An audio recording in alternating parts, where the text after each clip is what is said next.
Hello friends, good morning.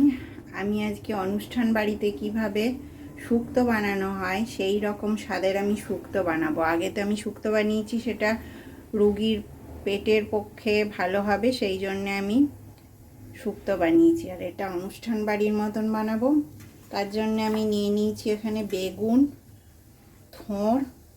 অনেকে থোড় দেয় না, কিন্তু থোড়টা আমাদের বাড়িতে শুক্তোর মধ্যে খেতে সবাই খুব ভালোবাসে। পেঁপে, এদিকে কাঁচা কলাটাই আমি হলুদ মাখিয়ে রেখে দিয়েছি। ডাঁটা কেটে নিয়েছি। করলাটা আমি এখন কাটবো, করলা নিয়েছি।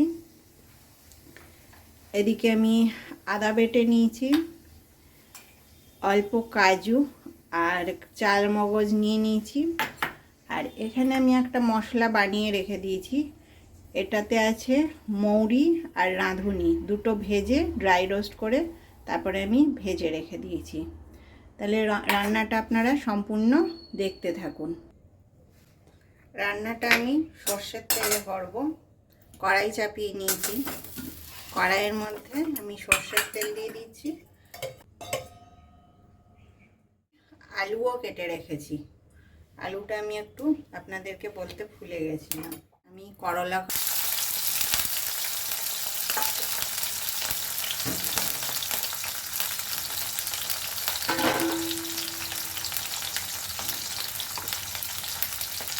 এক চিমটে হলুদ দিলাম। করলাটা ভাজা হয়ে গেছে, করলাটা আমি তুলে এবারে আমি তেজপাতা দিয়ে দিলাম। তেজপাতার উপর একটু রাঁধুনি দিলাম, পাঁচফোড়ন যদিও থাকে তাও একটু রাঁধুনি দিলাম। পাঁচফোড়নের রাঁধুনিটা থাকেই। আবার পাঁচফোড়ন দিলাম। এবারে আমি সবজিগুলো সব দিয়ে দেব। এদিকে ফল, বেগুন, পেঁপে,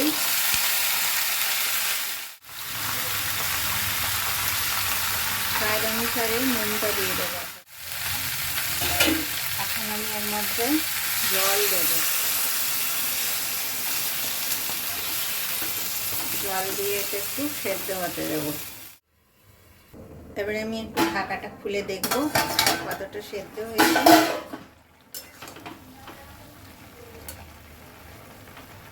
সবজিগুলো ভালোই সেদ্ধ হয়ে গেছে। এবারে আমি আদা বাটাটা দিয়ে দেব। আদা বাটাটা একটু বেশিই লাগবে, কেন কি আমার অনেকটা সবজি আছে। এক চামচ এই এতটা দিয়ে দিলাম। সবজিটা ভালো সেদ্ধ হয়ে গেছে। এই যে ডাঁটা ভেজে রেখেছিলাম বলেছি, ডাঁটা আর করলাটা দিয়ে দিলাম। এখন আবার ঢাকাটা দিয়ে দেবো, ডাঁটাগুলো আর করলাটা একটু সেদ্ধ হোক। এই সময় আমি দুধটা দিয়ে দেব। এবারে দেব চাল মগজ আর কাজু বাটাটা। এবারে কিন্তু ঢাকাটা আমি খুলেই রাখবো, তার মতো তলাটা আটকে যাবে। আর ঢাকা দেব না, আর একটু টাইম হোক। মিষ্টি দেব, খুব বেশি এখন মিষ্টি দেব না, আপনারা আপনাদের পরিমাণ মতন দিয়ে নেবেন। আমি অল্প মিষ্টি দিলাম। অল্প মিষ্টি দিয়ে আমি একটু তুলে নেব, তারপরে আবার টেস্ট করে মিষ্টিটা দেব। আমি অল্পই দিয়েছি, আর আপনারা আপনাদের মতন দিয়ে দেবেন। সঙ্গে আমি দেব ঘি। ঘিটা না দিলে শুক্তোতে টেস্ট হবে না। আপনারা এর মধ্যে আর একটা জিনিস দিতে পারেন, ভেজে রাখা বড়ি।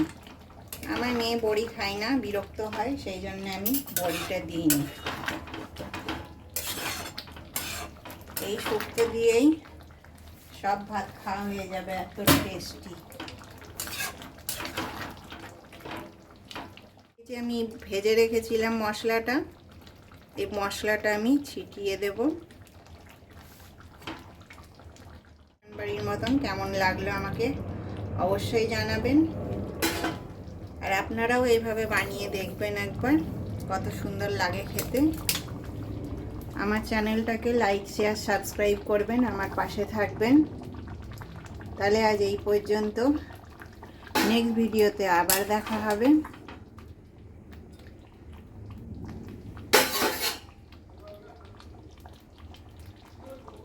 নমস্কার।